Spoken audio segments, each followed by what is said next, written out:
are turning the tables on our next guest, Taylor from Two Buttons Deep. She is a co-founder, fashionista, stylist, and personality of Two Buttons Deep. So without further ado, I'd like to introduce you. Welcome to InfluenceHER. We appreciate you being part of this discussion today. Let's just jump right into the nitty-gritty of things. What is Two Buttons Deep for those who aren't familiar with the concept? Sure. So the concept is a little bit different than the website. Two Buttons Deep mentality is the more buttons deep you go on your Hawaiian shirt, your polo, your button down, the more fun you're having. So Two Buttons Deep itself is a digital entertainment company. We produce content that is meant to be shared and consumed right on social media. And anything that we discuss or film for our website is content that we think you would talk about when you're two buttons deep with your friends. Why do you think that there was a need for this type of content in upstate New York and across the state? Of course. So my partner Jack and I both went to college.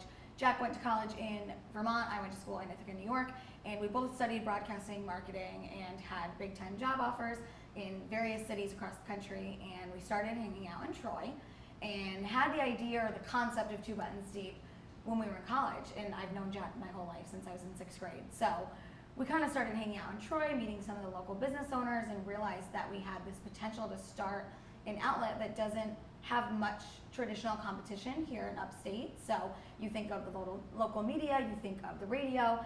None of them are really producing content for that 25 to 34 demographic. So we just kind of took that mentality that there was a need in the market. There were people that would maybe watch and want to consume that stuff.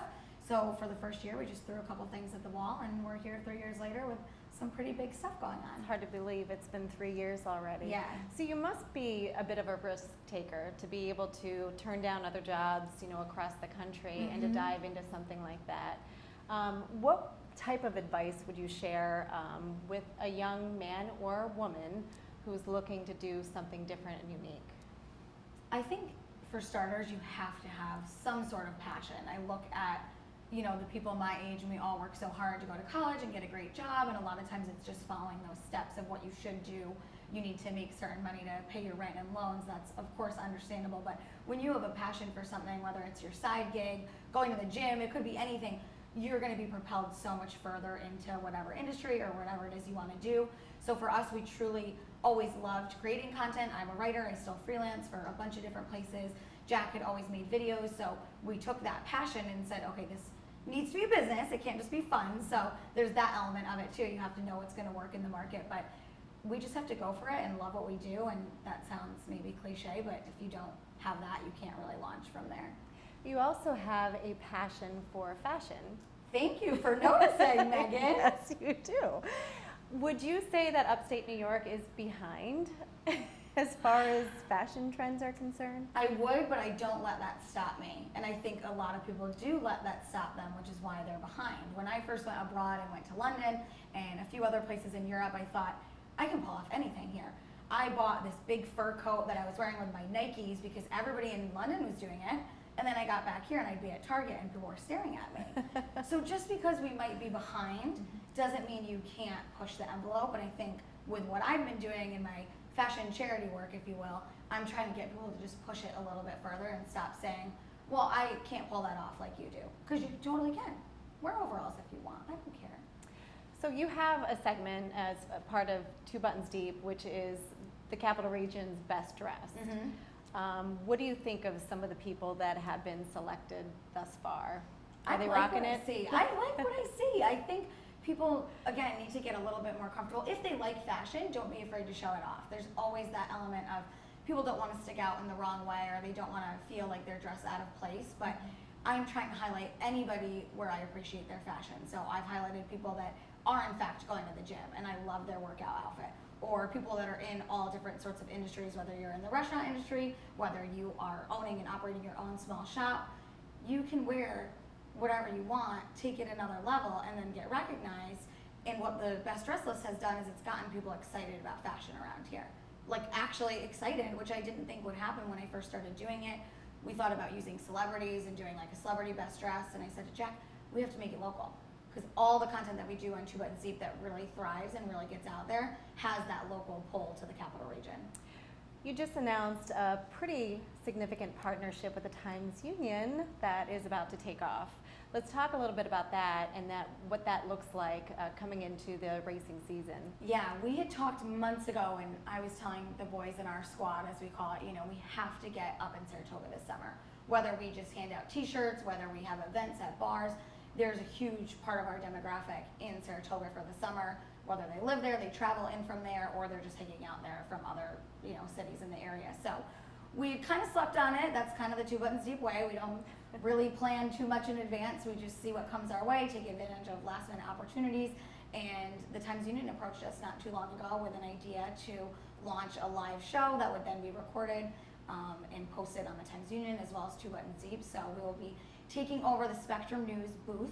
We thought it was a gazebo, but it's a big, real deal booth. Oh, it's big time. It's a little big time for us. So we're really excited because it gives us probably the biggest platform that we've had to get in front of a live audience, capture people's attention, get our brand out there first and foremost.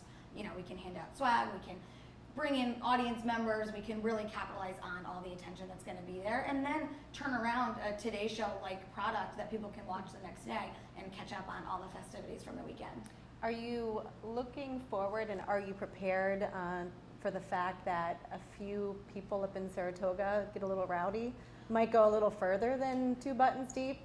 Our motto is that anything that's more than 2 buttons deep is best left off to the internet, so we'll have to play with that a little bit, but that's what we want to see. Any event that I go to where people are truly being themselves and having fun is a great opportunity for us, because we also say we have no rules. So yes, we have sponsors and partners that work with us on things, but they understand who we are. They know that we can push the envelope a little bit. We never go too far, but being able to capitalize on that, if people are drinking and having a great time, great, we can capture that, where other organizations locally might not be able to do that. They have a little bit more red tape. Right. No red tape, just buttons. So there might be another version out there that's not quite PG rated. I would say that is 100% safe bet, yes. We'll look forward to that. What is next for you personally?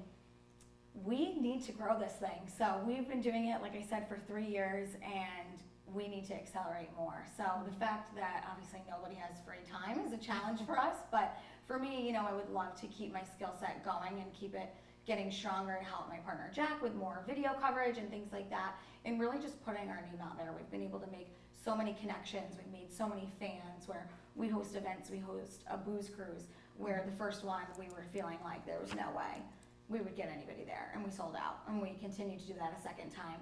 And it was all people that we didn't know. So it's not like I grabbed my squad, I grabbed my friends and family and told them, get on this boat for me. They were true fans. So for me, what's next would be interacting with them more, getting out there more, creating more content, and really seeing that Two Buttons Deep has a secure space in the market where we're not going anywhere. Well, you have had much early success. I mean, if you just take a look at your Instagram followers for Two Buttons Deep, you're more than 9,700 on Instagram. Well, hopefully we have 10,000 by the time this is posted. We're very, very close. I need that swipe up. I need it. What do you attribute the early success to?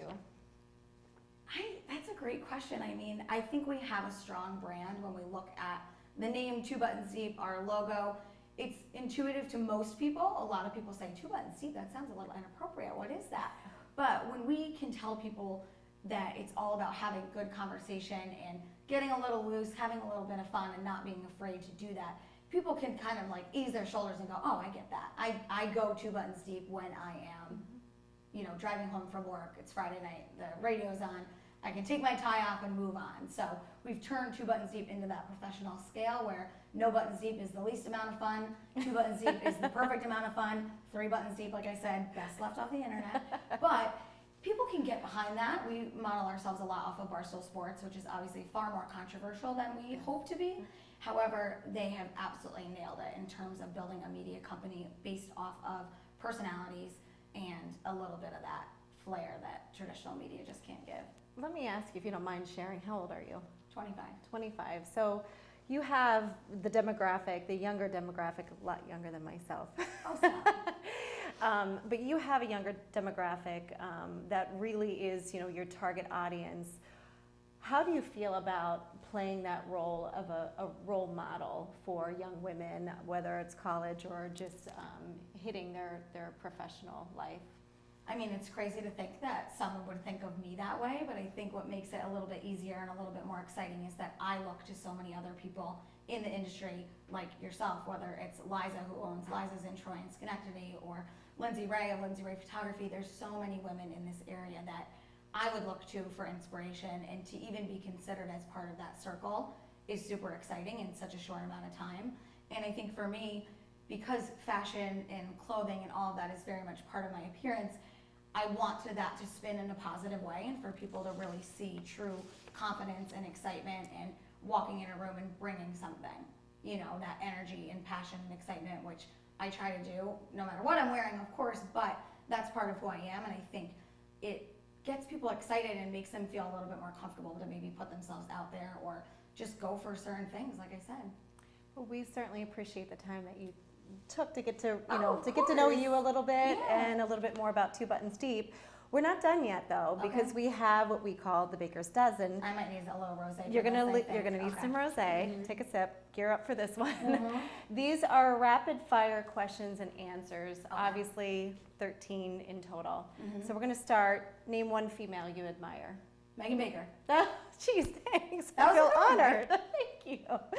Favorite Two Buttons Deep interview. Oh boy, this is supposed to be quick. I know. What's up? Oh my gosh, who was the best? Who was the best? Honestly, I really liked the guys at Hank Hudson. They were really fun.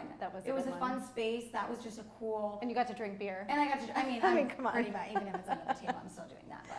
All right, I'm going to stump you on this one. Worst dressed person in the capital region. Oh my God. We've seen the best dress. We're gonna cut this out, right? Maybe. Oh my God. Honestly, I mean, I might have to give it to my fellow squad member, John Longton. He needs a little bit of help. He had a Miami Dolphins basically uniform on today at a professional meeting. So we need to we got to step John up. That'll happen at the track though, so this has a positive spin to it. Perfect. Feel bad for him though. Yeah. Favorite vacation spot in New York? Oh, in New York? I love the city. Good. Yeah, I like New York City. I think it's... Any particular part of the city? I just recently went to Brooklyn. Gotta go back. I won't move there because I have some priorities here that I need to deal with, but Brooklyn. Okay, good.